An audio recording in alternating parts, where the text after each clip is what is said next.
आत्ता दुपारचे 2:45 होत आहेत. आम्ही 2:20ला पिंपळा किल्ला चढायला चालू केला टँकनी आणि मी.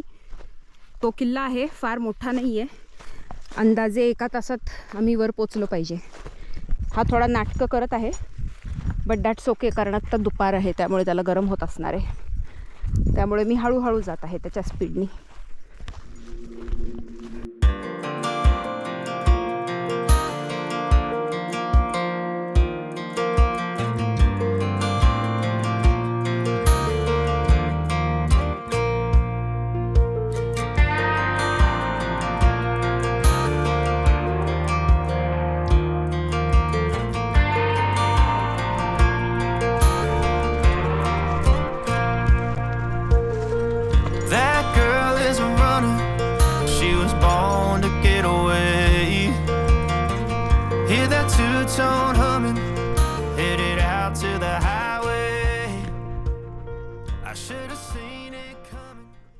पिंपळा किल्ल्याचं वैशिष्ट्य म्हणजे इथे 2 नेडी आहेत. नेडी म्हणजे वाऱ्यामुळे तयार झालेले कातळातले भगदाड. जसं आपली सुई असते, निडल असते आणि त्याला भोक असतं, तसं कातळामध्ये एक भोक पडलेलं असतं. असं म्हणतात की पिंपळा किल्ल्यावरचं नेडं हे महाराष्ट्रातलं सगळ्यात मोठं नेडं आहे. वर पोचल्यावर पहिल्यांदा पाण्याची 3 टाकी लागली. त्या कुठल्याच टाक्यातलं पाणी पिण्यासारखं नव्हतं. आम्ही तसेच पुढे चालत राहिलो आणि मग नेढ्यापाशी पोचलो.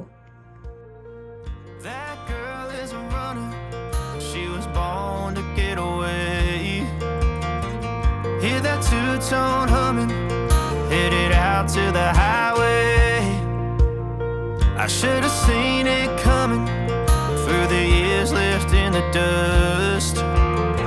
But after all the lessons learned, it would end the both of us.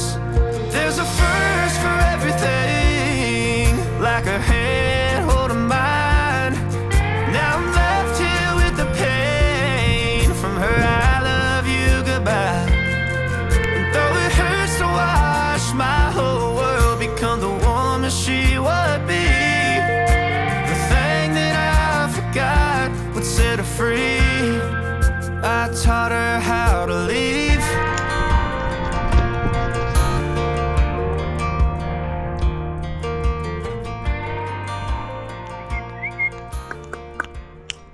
इकडून जा. येस,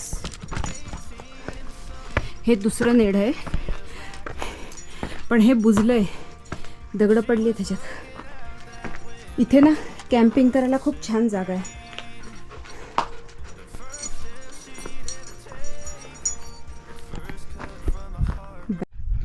टँकला मी आता इथेच ठेवणार आहे, कारण की हा रॉक पॅच वर चढून वर जायचं आहे आणि तो नाही चढू शकत. त्यामुळे त्याला मी इथेच ठेवणार आहे आणि मी वर जाणार आहे.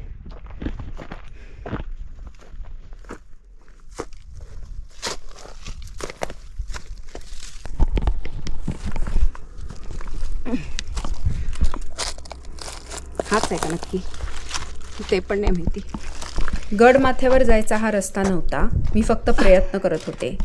थोडंही शोधाशोध केल्यानंतर मला वर जायचा रस्तासुद्धा सापडला. तिकडे सुद्धा रॉक क्लाइम्बिंग होतं, पण मी आणि टँकनी समहाव तो रॉक पॅच चढला आणि आम्ही गडमाथ्यावर व्यवस्थित पोचलो. पिंपळाचा गडमाथा रॉकी पॅच आहे. रॉकी पॅच चढून वर यावं लागतं आणि वर आल्यावर इकडे 3 पाण्याची टाकी आहेत बरोबर माथ्यावर.